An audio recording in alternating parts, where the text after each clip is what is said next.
الحمدللہ رب العالمین الصلاۃ والسلام علی خاتم النبیین اما بعد فاعوذ باللہ من الشیطان الرجیم بسم اللہ الرحمن الرحیم۔ آج اتوار کا دن ہے، اتوار کے دن بھی ہمارے ہاں حضرت مولا روم رحمۃ اللہ علیہ کی شورۂ آفاق کتاب مسنی مولا روم کا درس ہوتا ہے۔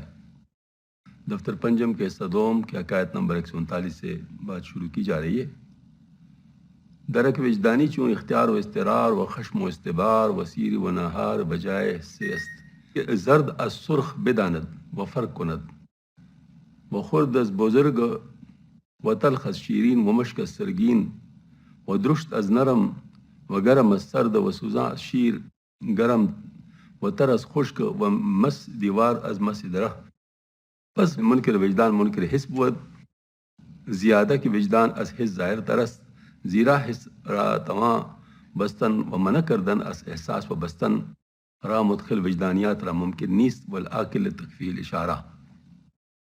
وجدان کے ساتھ احساس کرنا جیسے اختیار و مجبوری، غصہ و صبر و سیری اور بھوک منزلہ حس کے ہیں، جو زرد کو سرخ سے الگ سمجھتی ہے اور فرق کرتی ہے، اور چھوٹے کو بڑے سے اور کڑوے کو میٹھی سے اور مشک کو گوبر سے، اور سخت کو نرم سے اور گرم کو سر سے اور نیز تیز گرم کو نیم گرم سے اور تر کو خشک سے اور دیوار کو چونے کو درخت کی چونے سے۔ پس وجدان انکار کرنے والا حس سے انکار کرنے والا ہے، اس سے بھی زیادہ، کیونکہ وجدان جس حس سے ظاہر ہے، کیونکہ اس کو بند کر سکتے اور اس سے روک سکتے ہیں۔ وجدانیت کے راستے دخل کو بند کرنا ممکن نہیں ہے، اور عقل مند کے لیے اشارہ کافی ہے۔ درک کے معنی ہے معلوم کرنا، اس کے کئی اقسام ہے جن میں سے ایک حس بھی ہے، اور وہ یہ ہے کہ دیکھنے یا سننے یا سونگنے یا چونے کی طاقت سے کوئی بات محسوس ہو جائے، اور ایک قسم وجدان کا ہوتا ہے جو حس سے بھی زیادہ لطیف ہوتا ہے، اور وہ یہ کہ نفس کو احساس کے مذکور و طاقتوں کے بغیر مشاہدہ باطن کے ذریعے کوئی بات محسوس ہو جائے، یا یوں کہو کہ نفس پر کوئی خاص کیفیت بن کر طاری ہو جائے، جیسے غصہ، صبر، سردی، گرسنگی وغیرہ۔ یہ باتیں حواس ظاہر سے محسوس نہیں کی جا سکتی، اور باوجود اس کے نفس ان کو بخوبی محسوس کرتا ہے۔ یہ احساس وجدان کہلاتا ہے۔ بندے کا اختیار بھی وجدانیات سے۔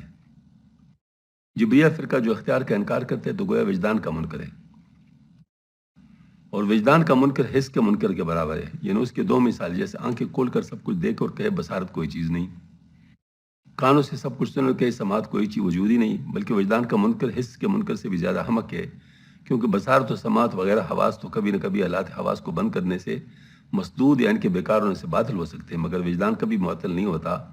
جب تک انسان زندہ ہے، وجدانی طاقت ہمیشہ اپنی کام کرتی ہے، بس اس چیز کا انکار جو کبھی معدوم نہیں ہوتی سراسر جہالت ہے۔ حضرت نے بہت ہی زیادہ گویا کہ فلسفیانہ انداز سے اور آج کل کے دور کے لحاظ سے، سائنٹیفک لحاظ سے، ایک چیز کو جو کہ کافی دور ہے سمجھ کے لحاظ سے، اس کو بہت قریب کر دیا ہے۔ در کے وجدانی بجائے حس بود، ہر دو در یک جدول از اے امی رود۔ وجدان کے ذریعے کچھ معلوم ہونا بمنزلہ حس کے ہے۔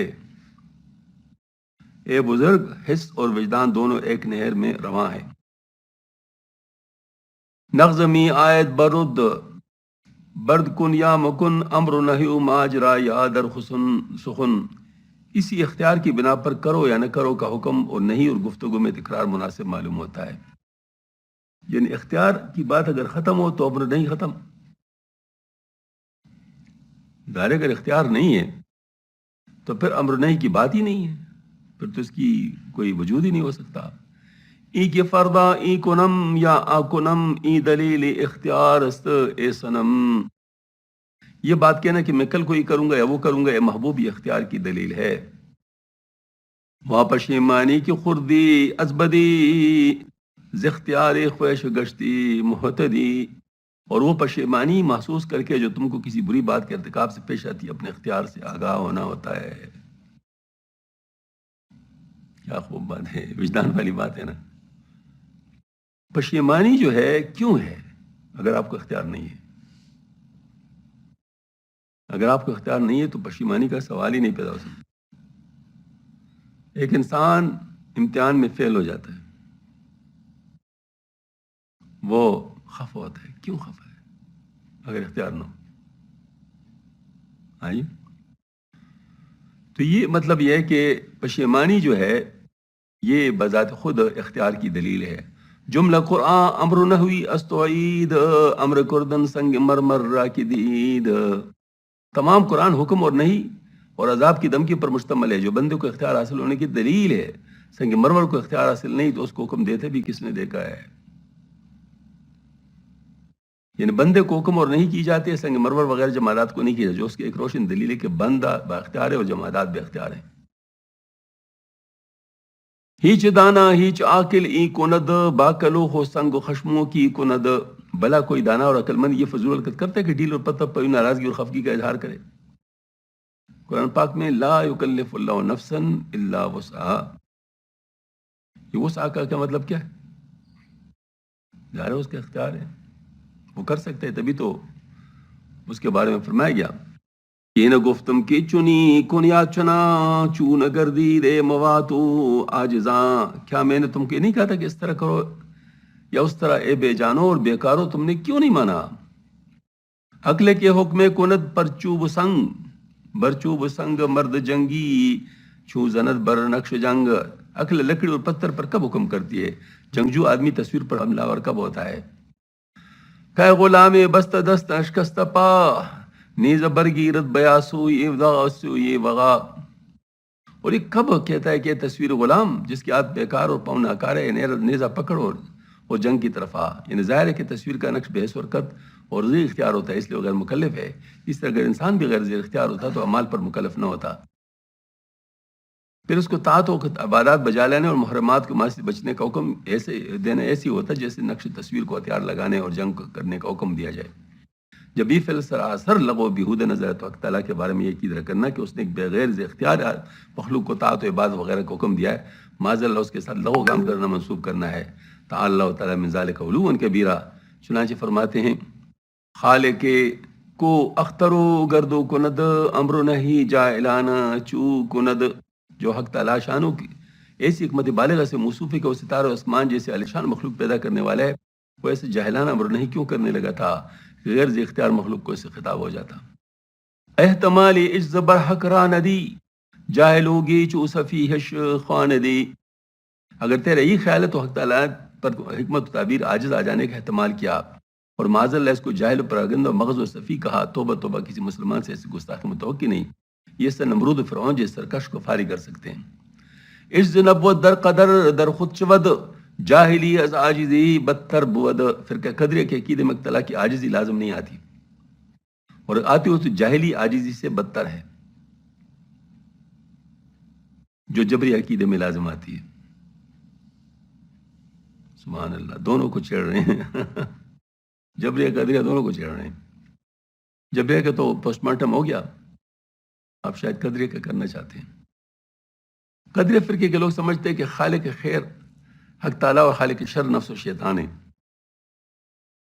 جبریہ ان کو الزام دیتے ہیں کہ تم خلق شر کو نفس شیطان سے منسوب کرتے ہو، تو اس سے لازم آتا ہے کہ حق تعالیٰ شر کو پیدا کرنے سے عاجز ہے.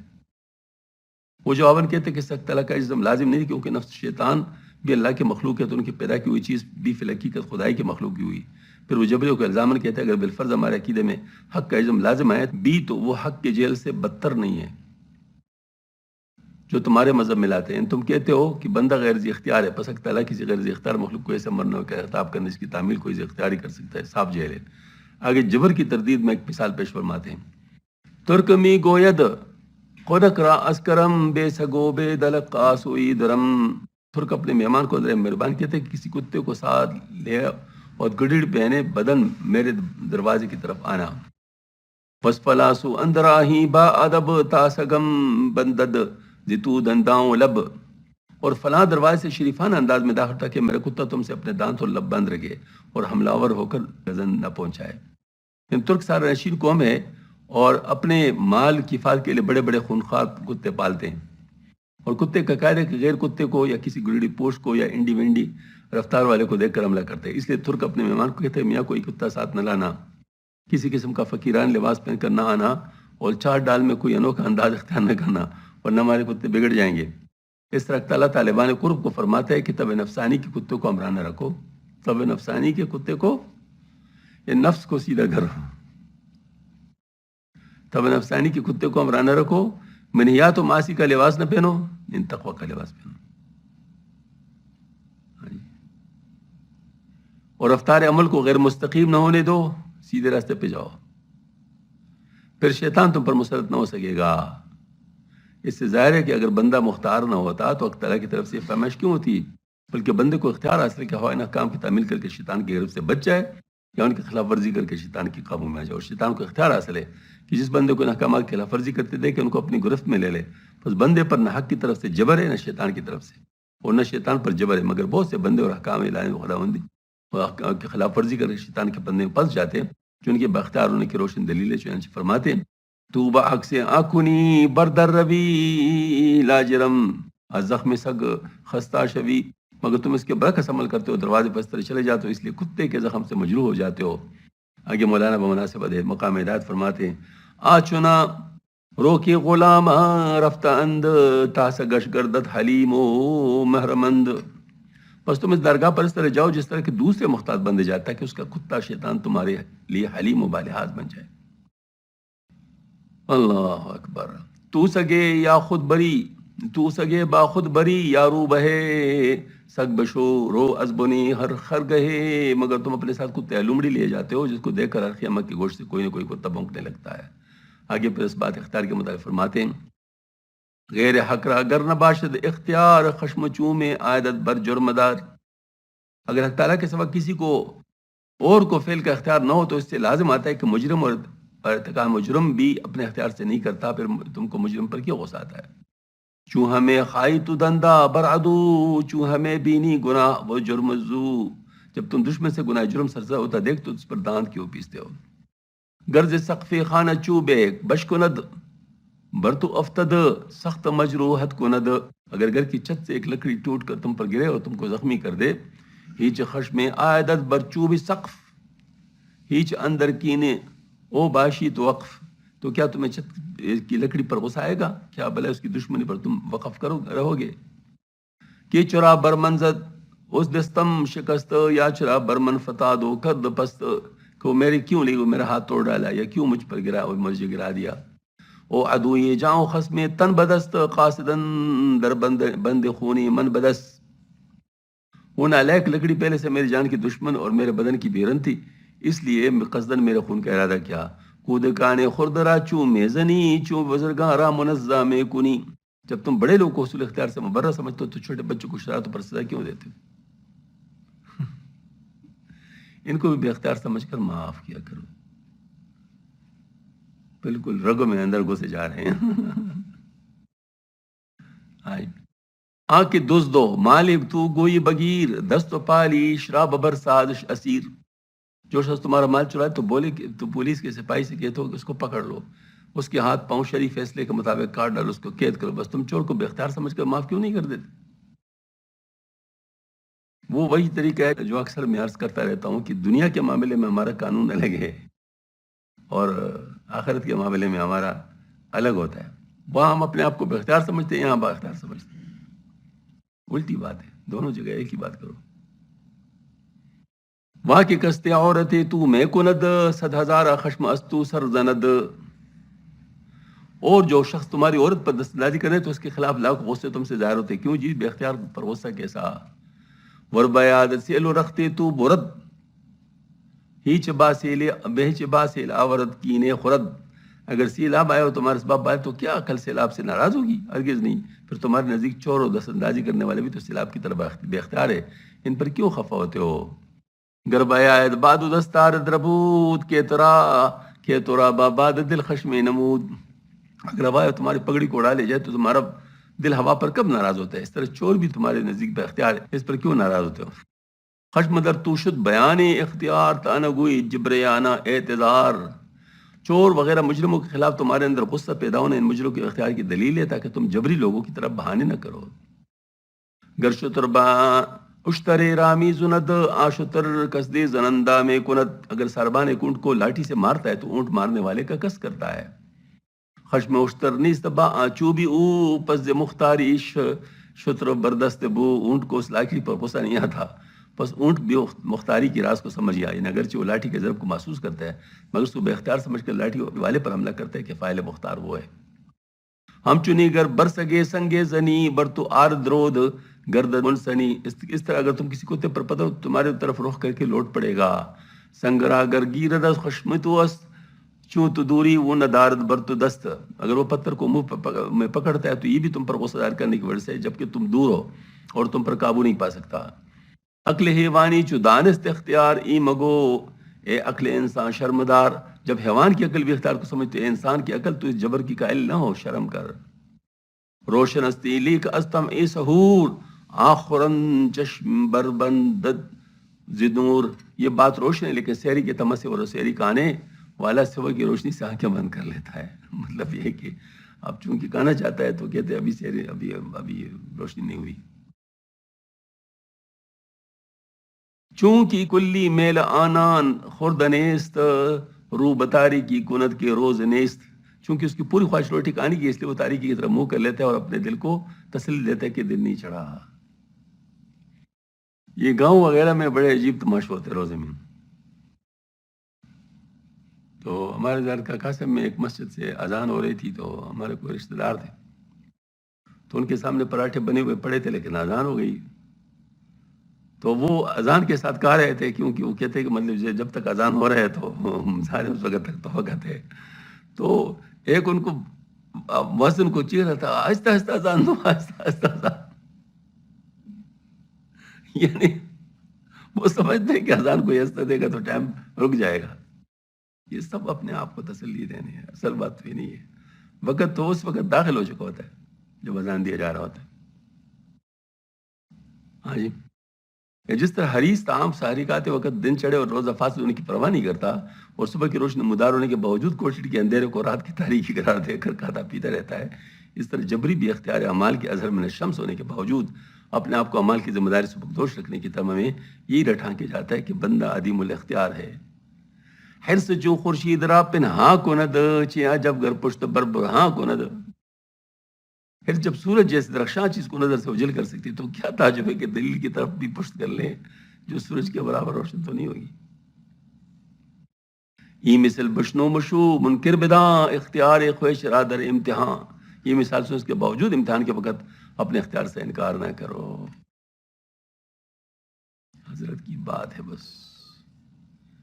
اللہ تعالیٰ نے حضرت کو بہت بصیرت دی ہے. دفتر پنجم میں صدوں میں قائم نمبر 140. حکایت در بیان تقریر اختیار خلق و بیان آ تقدیر و قضاء و سلب کنندہ اختیار نیست. حقائق اختیار خلق کی تقریر کے بیان میں اور یہ بیان کی تقدیر و قضاء اختیار کو سلب کرنے والے نہیں. گفت دزدے شخنہ کائے پادشاہ آنچے کردم بود آن حکم الہ.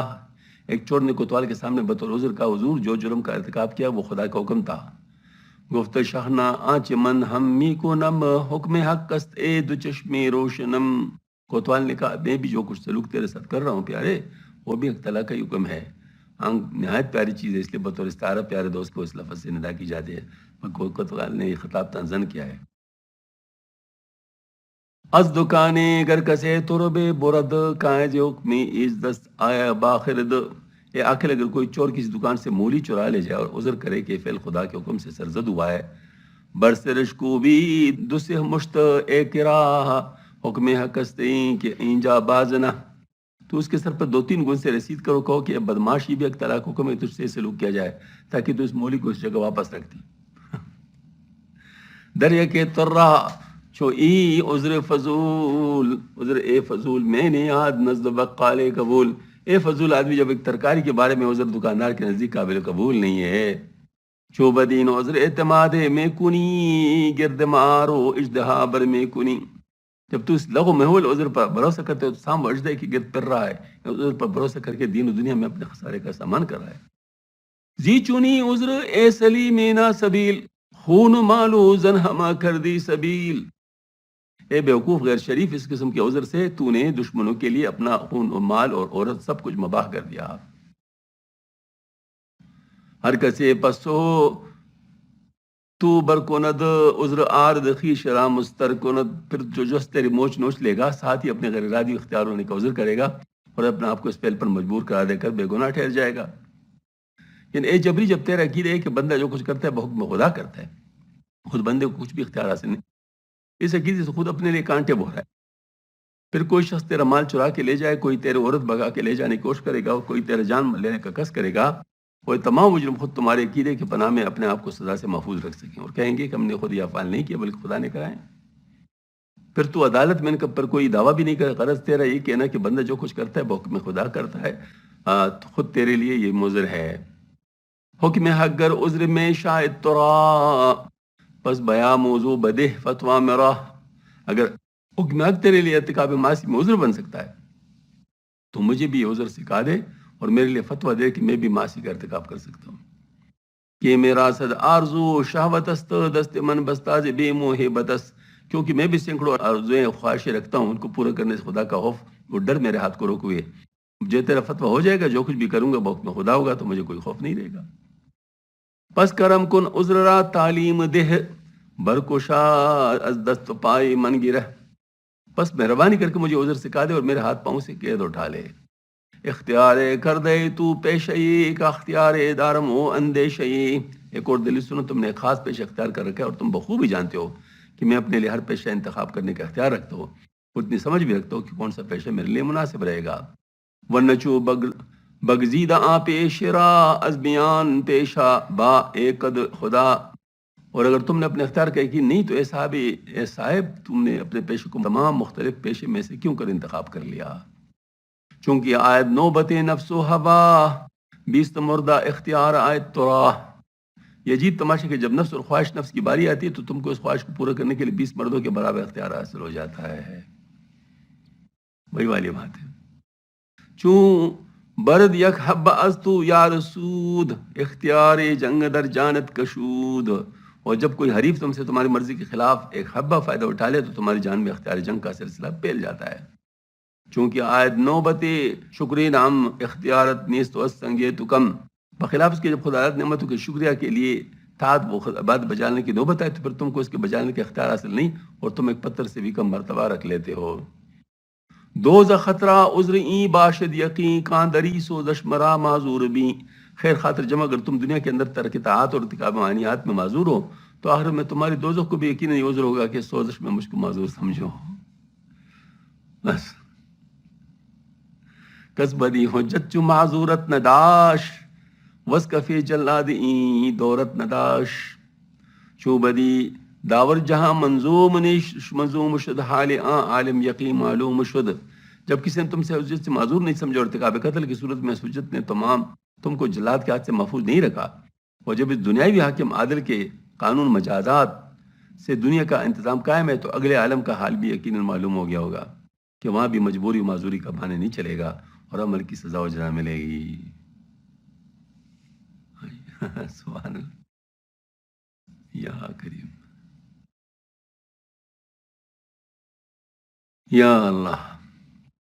دفتر پنجم میں سے دوم حکایت 141، حکایت حمد جواب جبری و اثبات اختیار وصیت امر نہیں بویاں آن کی از جبری در ہیچ ملت و در ہیچ دین مقبول نس و موجب خلاص نس از سزائے آن کار کی کردست، چنان کی خلاص نیافت ابلیس جبری بدان کی گفت بما غویتنی والقلیل یدل علی الکثیر۔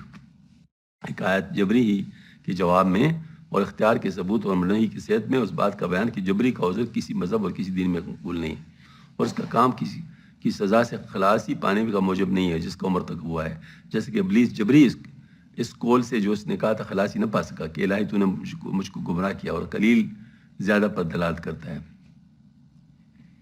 آیا کے بر رفت با لائے درخت می فشاند او میوارا دردان سخت، ایک شخص درخت پر چڑھ گیا اور چوروں کی طرح بے تخاشا میوے جھاڑنے لگا۔ صاحب باغ آمد و گفتے دنی از خدا شرمی تو کوچی کنی، اتنے باغ کا مالک اور کہنے لگے کہ مینے خدا سے تیری شرم کہاں گئی، تو کیا کر رہا ہے؟ گفت از باغ خدا بندہ اگر خورد خرما کے حق کردش عطا، آمیانہ چی ملامت می کنی بخل برخوانی خداوندی غنی۔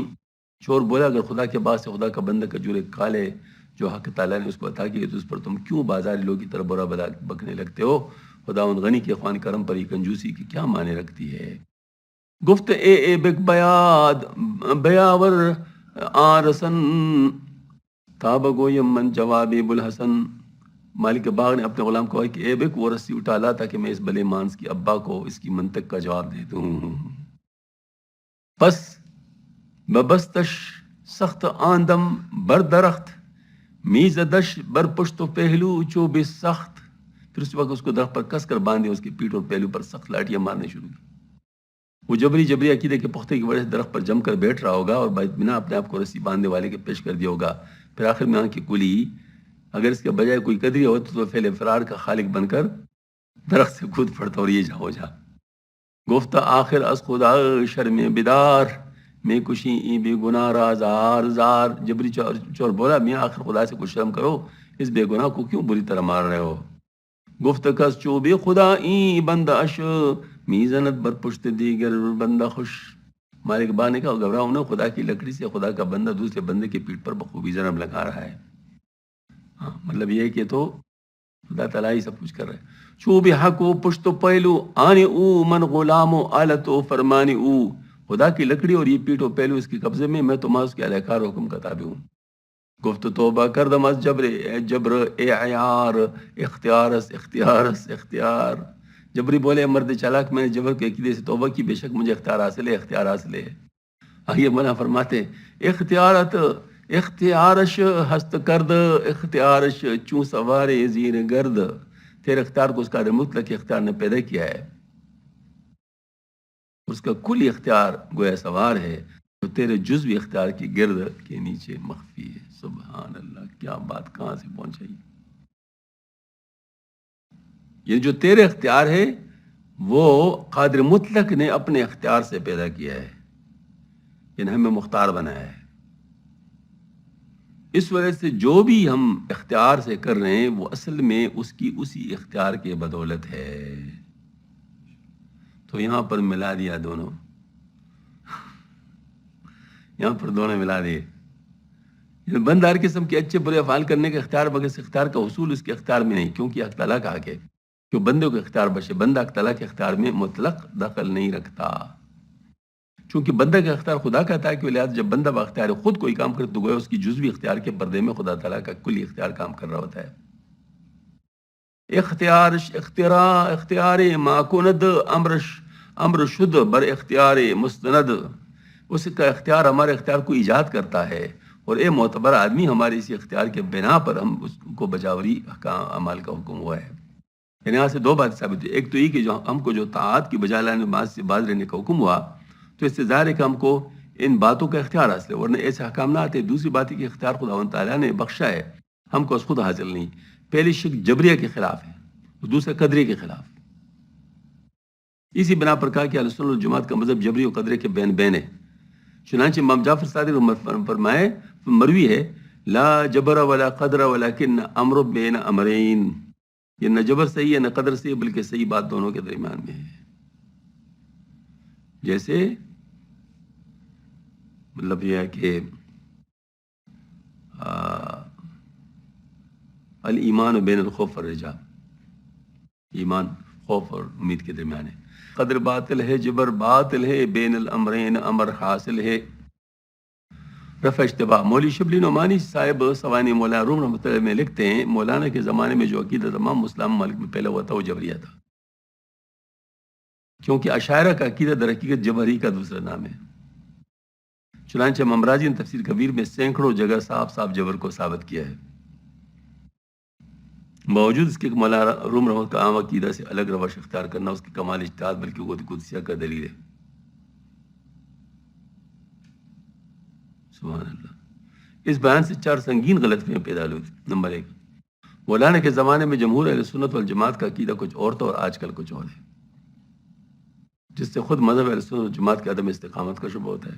نمبر 2، اشاعرہ کہ جو اہل سنت والجماعت کے نزدیک عموماً اور شوافع کے نزدیک خصوصاً مسلمہ ہے، جبریہ عقائد کے مترادف ہے، جس سے لازم آتا ہے کہ معاذ اللہ اشاعرہ بھی فرقہ باطل میں سے، اور شواف بھی امام راضی رحمۃ اللہ علیہ بھی جبر کے قائل تھے، اور تفسیر میں سینکڑوں جگہ اس کو ثابت کیا، جس سے لازم آتا ہے کہ امام موصوف اہل سنت سے نہیں تھے۔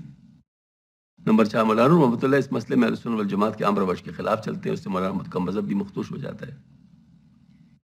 یہ دونوں شعر مولوی شبلی کے اس بیان کی تقلید کے لیے برا نکات ہیں۔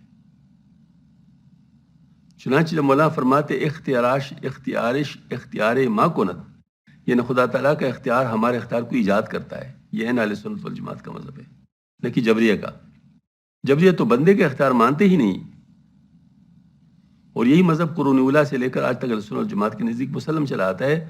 تو نمبر ایک، نہ مولانا کے زمانے کے اہل سنت والجماعت اور آج کل اہل سنت میں کچھ مذہبی فرق رہا، جبکہ یہ شعر وہی مذہب ظاہر کر رہا ہے جو آج بھی مسلم ہے۔ نمبر دو، نہ اشاعرہ اور شوافی جبریہ فرق میں شامل ہوئے، جبکہ وہ بھی خدا داد اختیار کے قائل ہیں۔ نہ امام راضی پر جبر کے قائل ہونے کا الزام عائد ہوئے، جبکہ اس کا نسب العین بھی یہی مذہب ہے۔ نہ مولانا کی طرف سے مخالفت اہل سنت لازم آئی، جبکہ اس شعر میں صاف طور سے ایسے اختیار کے قائل ہے جو خدا تعالیٰ نے بخشا ہے، کسی کو خود حاصل نہیں ہے۔ مولانا کا ایک قول جو دفتر 100 میں گزر ہمارے اس بیان کے لیے مہر تصدیق ہے: جنبش خلق از قضا و وعدہ است، تیزی دنداز سوزش معدہ است۔ حقیقت یہ کہ فرقہ معتزلہ جو قدرے کی ایک شاخ ہے، دنیا سے نامود ہو چکنے کے بعد دوبارہ ہندوستان میں نیچریہ فرقہ کے شکل میں نمودار ہوا، جس کے بانی سر سید احمد خان ہیں۔ فرقہ معتزلہ فلسفہ یونان کی تاثیرات سے پیدا ہوا تھا، اور فرقہ نیچریہ کی پیدائش یورپین خیالات سے پیدا ہوئی۔ دونوں کے عقائد و مضمومات ایک ہی ہیں، اور مولانا شبلی مذہبی سرگرمی اور عملی صحبتوں میں سر سید کے دست و بازو تھے۔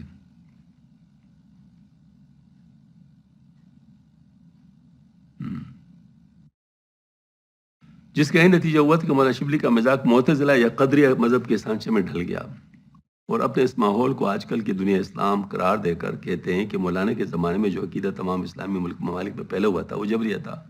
کوئی اس زمانے کا اسلامی عقیدہ وہ ہے جو علی گڑھ سے پیدا ہوا ہے۔ اس سے صاف سمجھ سکتے ہیں کہ جو مصنف قدریہ کے ایک طرف عقیدے کا قائل اور ان کا معید ہو رہا ہے، سنت جماعت کے معتدل عقائد کو جبریہ اور قدریہ کے بین ہیں، اپنے خیالات کے انک سے جبریہ کے مترادف نہ دیکھے تو اس سے اور کیا امید ہو سکتی ہے؟ مولانا شبلی نعمانی اچھے نقاد و مشہور محرخ ہے، اردو زبان کو ترقی دینے والی جماعت کے ارکان عظمیٰ میں ان کا شمار ہوتا ہے، لیکن جو کتابیں عقائد اسلام سے تعلق رکھتی ہے، مثلا سوانح مولا روم، الکلام، علم الکلام وغیرہ، وہ ادنا اور متوسط لیاقت کے لوگ کے لیے خالی از خطر نہیں۔ خاموشم مغرور زاں گفتی نکو زاں کی کارد صد بدن در زیرو۔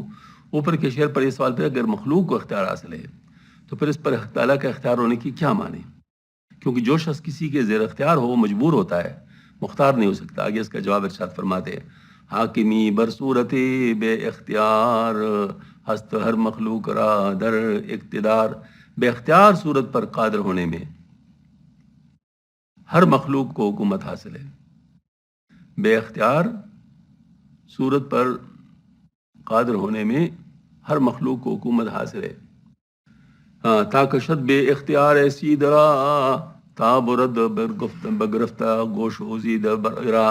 حتیٰ کہ وہ کسی بے اختیار شکار کو کھینچ کر لے جاتا کہ وہ زید امر وغیرہ کو جن کا اختیار حاصل نہیں، کان سے پکڑ کر لے جاتا ہے۔